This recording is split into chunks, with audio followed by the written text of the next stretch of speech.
Okay, thank you so much for joining us today at Rhyme and Reason Academy. We have Emily here, who is the founder of Rhyme and Reason Academy and the directress. Is that I'm the teacher. Okay. Maria Montessori. She called her.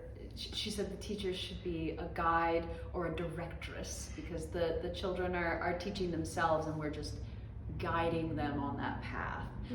I call myself a teacher. I like you. I like both. I like both. I hadn't heard that word before today, and I thought, wow, that's very nice. It's a very fancy word. Exactly. Some sort of old school Montessorians do call themselves directresses.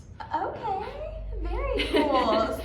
So if you would, will you please tell us a little bit about Rhyme and Reason Academy? What is your mission? Why did you start the school here? I started the school because I love Montessori education, and I think it's the best form of education. I'll say it. So this is the way I wanted to teach because I love teaching. The school, there wasn't a Montessori school in the area, so I had to start one. Yeah, that's about it. That's great. This is what I wanted to do, so I needed to start the school. I think that's wonderful. And speaking of that, thinking about what the Montessori setting gives to children. So I know we've talked a little bit beforehand about this, and we might not have an all-encompassing answer for this, and that's okay. But how is teaching in the Montessori setting kind of different than teaching in the public school setting? So how I describe Montessori education, my specialty is in the elementary classroom. Montessori is time variable, mastery fixed, which is the opposite of conventional schools, which is time fixed, mastery variable. In Montessori classrooms, we give children as much time as they need to master whatever content it is that they're doing, whether that's beginning reading, color matching, or calculating the volume of a square-based pyramid. And then we give them as much time as they need. This is the opposite of conventional schools, which are grouped by age, so you're with your same age peers and you get the same lesson from the same teacher that takes the same amount of time, you get the same practice problems, the same homework, and then at the end of the week, after you've done all that, you get the same test and you're given a level of mastery, A-level mastery, B-level mastery, etc. But it kind of doesn't matter what you got because the class is moving on. So we give children just as much time as they need. Sometimes that's faster and sometimes that's slower. That sounds perfect. That sounds wonderful. So you mentioned that we've got elementary school, and then also there's a preschool classroom here too. So you teach in the elementary school side, and you are looking for a teacher in the preschool side. What are you looking for in a teacher for this location? For the preschool class, I think someone who would be ideal would be someone who was calm, very conscientious, with a good attention to detail. The classroom, when it's operating well, is a very peaceful place. You want to quietly entice the children. Come to me, I have a secret for you. You're going to read them a story. So it becomes just sort of a really beautiful space. I'm looking for someone who loves children and wants to help them prepare them for life. In the preschool classroom, a lot of the activities are practical life activities. So we're teaching them how to put on their shoes. We're teaching them how to cut a banana. We're teaching them just lots of those practical life skills. So you need a lot of patience to let them practice all of those skills with the time variable aspect to it. So someone who's sweet. Absolutely. So, a lot of what you've told us so far is about time, right? The time variable aspect. Also, giving the children enough time to learn the task or the lesson that they are given. With that in mind, what does the day-to-day kind of look like here? So our schedule, how it's set up right now, the class day starts at 8. There's a bit of time before where the students get here and arrive. We come in, everybody drops off their things, takes off their coats, shoes, and then comes into the classroom. And then from there, there's a 3-hour uninterrupted work period. And what that means is that for 3 hours, there will not be a bell that rings, There will not be a scheduled interruption that stops the class. The children have snack as they wish individually or in pairs. The children choose what they're going to work on.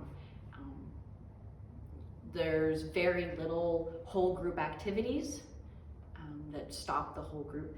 So, for example, today I had a little girl, she is 4 years old, and she was really interested in cutting snippets. So she had a little bowl with little paper strips, and she was cutting snippets. And she cut snippets for half an hour at least. She's just cutting snippets. She was really interested and engaged in it. And I worked really hard to make sure nothing interrupted her, because this was the most important thing to her at all. And then, throughout the rest of the work period, for the rest of the 3 hours, she chose other things, and I gave her lessons, and she came and had her snack. So the children set their schedule for these uninterrupted work periods. So we had the 3-hour uninterrupted work period, lunch, recess, and then in the afternoon there's a 2-hour uninterrupted work period, and then everyone goes home. Okay, great. And then, so once everyone goes home, is that like just resetting the classroom, and then also maybe just convening together to talk a little bit about the day? Yeah, a good come together. How did things go? What are you working on? One of the really interesting things, Maria Montessori, the creator, inventor, founder, I'm not sure what she would like to call it, none of those things I'm sure, of the Montessori method, originally wanted called the scientific pedagogy. She did not like that it was called the Montessori method, but that's what it is called. And she called it the scientific pedagogy because throughout the day, during these uninterrupted work periods, if there's a moment, you will just watch the classroom. What are the children choosing? What are they doing? What are they struggling with? What are they excelling at? And you use that information to figure out if they've mastered something, and you can give them the next lesson. So yesterday with the snippets, the paper strips were too big, and my student was snipping it, but he was just making fringes, and the fringes were really messy. So the next day, when I prepped the classroom, I made the snippets narrower. So that was just like a simple observation that I made that made the experience so much better for the students. So that's part of the conscientiousness and attention to detail. You're watching the children to see, are they succeeding in the work that they're trying to do? And if they're not, how can we help them? Is it something we can change? Do they need the lesson again? There's a lot of problem solving in the classroom for the adult.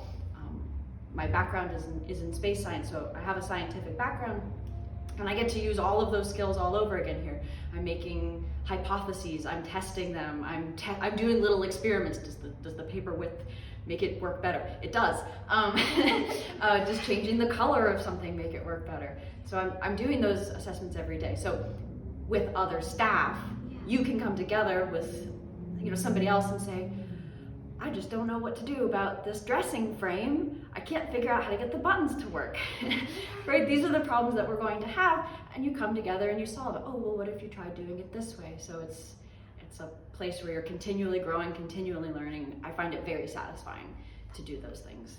That is awesome. And then, thinking about how you're working so closely with one another, and then you can really understand the development of the child, for example, coming from preschool to that elementary school level, because you've seen them, and you've got that other teacher who's like, well, on this day, they cut the paper strips too big, right? And we were able to solve a problem by going through and doing it this way. And that might help developmentally later. So that's a really interesting way to do that. And so, that conscientiousness is very important. And then, it sounds like just someone who is responsible enough to know that these specific developmental tasks are so important every single day and every single moment of the day. Yeah, very much. So with that in mind, I know there is a lot involved, and there are a lot of different steps here, and they're all important to make sure the teachers are prepared. But what are some of the basic things that students at ESCC or someone coming in could do to be prepared to teach in a Montessori school? For our particular school, we're a private school. What I need for someone who's going to be in the preschool class is they first need to meet the Virginia requirements for a child day center staff member, which is background checks, and there's some mandatory training. none of that part is particularly fun, but it's, you know, we gotta do it. Of course. Yeah, so those things would sort of get your foot in the door. And then Montessori training would be something you would need if you wanted to become, if you wanted this to be your classroom, if you wanted like to be the head of the classroom, this would be your classroom, then we would want to pursue Montessori accredited Montessori training. And there's a few paths to doing that, sort of depending on preferences and time and what you would be interested in. There's some online hybrid options, there's some, you know, fantastic in-person options, but they're not nearby. My training was hybrid, online, in person, and I did that right here on the shore. Awesome. And then, so in between those, between like I can get in the door, the Virginia Child Day Center staff requirements, and like I am a Montessori teacher. There's a lot of space in between for sort of on-the-job training, coming in, volunteering, being an assistant. The ideal pathway would be starting as an assistant in the classroom with someone with experience and learning the ropes, seeing practical experience, seeing how the children, you know, work and behave and how to interact with them, and just learning in that way. And then like being able to, when you would take your training later, you would have this bank of knowledge, like, oh, yeah, I've seen that. I've seen the running in the classroom. I can apply this knowledge to an experience that I've had before. So that's sort of you got the training, you got the practice, and then you could get full training. Yeah.